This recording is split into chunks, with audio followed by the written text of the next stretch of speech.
Om Swastiastu. Om Awinam Astu Namo Sudato. Om Sidirastu Tat Astu Swa. Yang terhormat para dewan juri, yang saya hormati seluruh peserta Utsawa Dharma kita tingkat nasional yang saya cintai dan juga sayangi. Pertama-tama, patutlah kita memanjatkan puja dan puji syukur kehadapan Ide Sang Yang Widi Wasa. Karena berkat Asung Kertawarananugrahanya, kita dapat melaksanakan Utsawa Dharma kita tingkat nasional tahun 2021 secara semi virtual dengan keadaan yang sehat, lahir dan batin. Pada kesempatan yang berbahagia ini, saya akan berdharma wacana dengan tema Pancayatnya, dan saya mengangkatnya menjadi judul pelaksanaan pancayatnya pada masa pandemi COVID-19. Umat Dharma yang berbahagia, pada masa pandemi COVID-19 ini, pastinya kita banyak melakukan hal-hal yang baru dan juga di luar nalar kita, seperti menggunakan masker, menjaga jarak, membawa hand sanitizer, dan juga melakukan pembatasan di tempat-tempat umum atau lain. Karena hal itu juga yang membantu kita untuk memutuskan rantai penularan COVID-19 itu sendiri. Hal ini juga terjadi di tempat persembahyangan kita, yaitu pura, yang dimana kita harus tetap menjaga jarak dan juga mematuhi protokol kesehatan yang diberikan oleh Guru Wisesa atau pemerintah. Pada kehidupan ini atau masa Kaliuga yang ditambah dengan masa pandemi COVID-19 ini, kita sebagai manusia pasti ingin hidup secara sehat dan juga damai. Namun menurut saya itu sangatlah sulit untuk kita capai. Mengapa?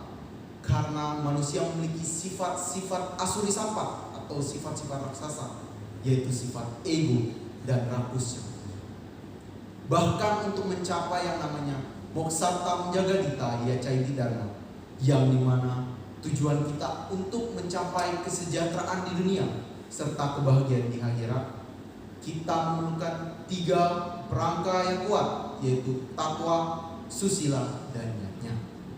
Yang dimana takwa adalah mengisi kecerdasan otak, melatih memandang rahasia yang dimiliki Tuhan. Susila adalah ajaran untuk melatih tingkah laku, dan niatnya adalah korban suci yang terus ikhlas dan mengabdi. Dari uraian yang telah saya sampaikan tadi, saya mendapatkan sebuah pertanyaan besar, yaitu apakah kita bisa melaksanakan pancayatnya pada masa pandemi ini? Dan kalau bisa, bagaimana? Ya pastinya bisa kita lakukan, namun dengan mengubah kebiasaan-kebiasaan yang lama dan melakukan hal-hal yang baru. Dan juga kita harus membayar hutang kita, mau itu kepada para dewa, kepada para leluhur, dan juga kepada para guru yang disebut dengan Tridharma. Umat Dharma yang berbahagia, yang pertama, bagaimana kita menerapkan dewayatnya pada masa pandemi ini, atau korban suci yang kita tujukan kepada para dewa.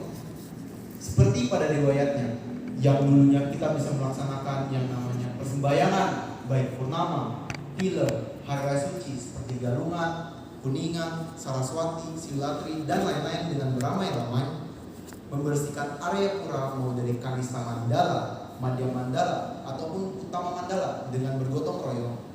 Sekarang kita tidak bisa melakukan itu dengan bersama-sama dan juga berdekatan, namun harus mematuhi yang namanya protokol. Dan juga yang namanya kita datang dengan mulut yang terbuka, sekarang kita harus menutupnya dengan yang namanya masker ataupun face shield. Dan juga yang dulunya orang-orang ingin melakukan persembahyangan di pura, sekarang mereka memilihnya untuk melakukan persembahyangan di rumah.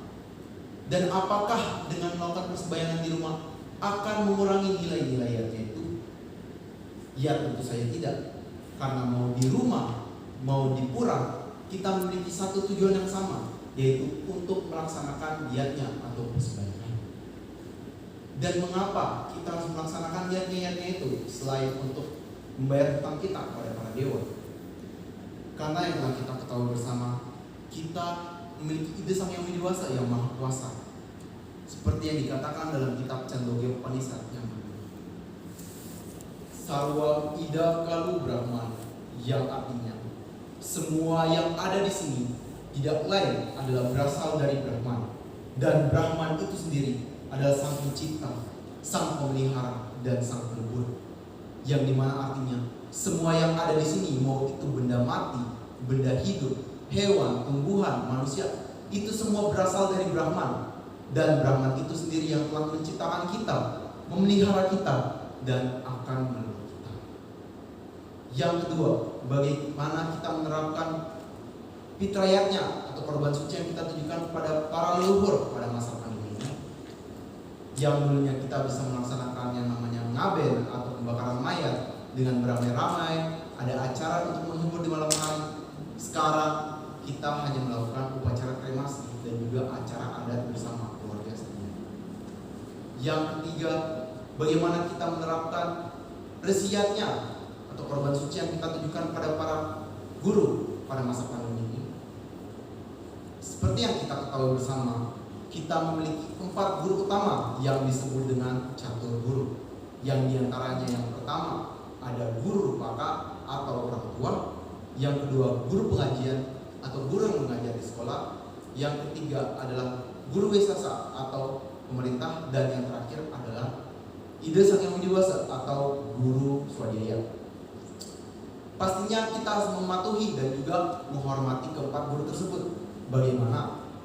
Seperti yang pertama, pada guru rupaka atau kita harusnya menghormati orang tua, mendengar nasihat orang tua, dan juga membantu orang tua, mau itu di rumah ataupun saat diperlukan.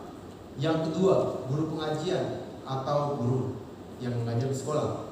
Pastinya kita harus masuk ke dalam kelas dan juga melakukan tugas yang diberikan oleh guru, mau itu secara offline ataupun online melalui media sosial seperti Zoom, WhatsApp, Telegram, dan lain-lain. Yang ketiga, kepada guru wisesa atau pemerintah, yang dimana kita harus mentaati aturan, mau itu aturan dari pemerintah, dari pusat ataupun dari daerah, seperti dilarang mudik, kita dilarang untuk keluar, dan juga aturan tentang COVID. Dan yang keempat, kepada Ida Sang Yang Widiwasa atau guru swadhyaya. Pastinya kita harus melakukan yang namanya trisandya, membersihkan area pura, dan juga melakukan persembahyangan pada hari raya suci. Pastinya karena COVID ini juga mempengaruhi ketika kita ingin pergi atau mengunjungi ke rumah orang suci. Yang dulunya kita bisa datang dengan bebas dengan bawa makanan, membawa minuman, membawa buah-buahan. Sekarang kita hanya melakukan yang namanya video call saja melewati handphone. Yang keempat, bagaimana kita menerapkan nilai, yaitu manusianya atau korban suci yang kita tujukan kepada sesama manusia pada masa pandemi. Pastinya dengan membantu sesama, mau itu dari bencana yang alam ataupun bencana sosial, serta kita harus hidup secara rukun dengan menerapkan hal-hal yang baru pastinya, seperti tidak melakukan kontak secara langsung dan juga memakai masker ketika berbicara bersama. Dan juga yang dulunya kita bisa melaksanakan mentatah atau potong gigi dan juga kawin secara massal, sekarang kita hanya melakukannya secara pribadi saja. Dan juga saya mendapatkan sebuah pertanyaan, yaitu mengapa sih harus manusia yang harus berbuat baik? Mengapa tidak makhluk hidup lain seperti tumbuhan, hewan? Karena seperti yang dikatakan dalam kitab Sarah Samusaya yang berbunyi, Manusa sarawa butetsu watatewai seba sebe, yang artinya hanya manusia sajalah yang dapat berbuat baik. Artinya di sini hanya manusia saja yang dapat berbuat baik, karena manusia memiliki tri permana, yaitu bayi, sabda, dan hidup, yang dimana manusia bisa berpikir, manusia dapat bertingkah laku, dan juga manusia dapat berbicara. Dan di sini hanya manusia saja yang dapat berpikir, yang dimana manusia bisa memilih mau itu jalan yang baik ataupun jalan yang buruk sekali. Dan yang kelima, bagaimana kita menerapkan budayanya pada masa pandemi. Pastinya kita dapat melaksanakan yang namanya mencaru atau persembahyangan yang kita tujukan kepada para huta. Kita juga bisa merawat lingkungan, merawat tumbuh-tumbuhan, dan juga merawat hewan. Serta kita harus melaksanakan yang namanya pembatan saiban di rumah. Dan juga pastinya yang banyak kita bisa melaksanakan yang namanya pembawaan ogoh-ogoh sebelum hari raya Nyepi. Sekarang kita hanya melaksanakan persembayangannya saja. Umat Dharma yang berbahagia, dari penjelasan yang telah saya sampaikan tadi, baiknya kita mempertahankan dan juga lebih baik lagi kalau kita memperbanyak pelaksanaan niatnya itu pada masa pandemi ini. Jangan malah kita mengurangi pelaksanaan niatnya itu, karena kita dapat melaksanakan niatnya bisa di mana saja dan kapan saja, seperti melakukan bersandil, merawat orang tua, menghormati orang tua, hidup rukun sesama manusia, dan juga melaksanakan baitan saiban di rumah. Kita juga bisa melaksanakan yatnya itu, mau yang nitya atau yang setiap hari, ataupun yang naimitika pada hari itu. Untuk itu, marilah kita melaksanakan yatnya pada masa pandemi ini dengan tetap menggunakan masker, menjaga jarak, membawa hand sanitizer, dan juga mematuhi protokol kesehatan lainnya. Karena dalam masa pandemi ini, kita banyak mendapatkan pelajaran dan juga nilai-nilai yang baik untuk kita ambil. Seperti yang pertama, kita harus bersyukur walaupun dalam masa pandemi ini kita masih bisa melaksanakan kegiatan dan juga yatnya itu, walaupun di masa pandemi dan juga di normal. Yang kedua, sebagai waktu yang tepat untuk kita melaksanakan introspeksi diri, karena dalam waktu ini kita melaksanakan kegiatan-kegiatan itu secara pribadi dibanding untuk melakukan sosialisasi keluar.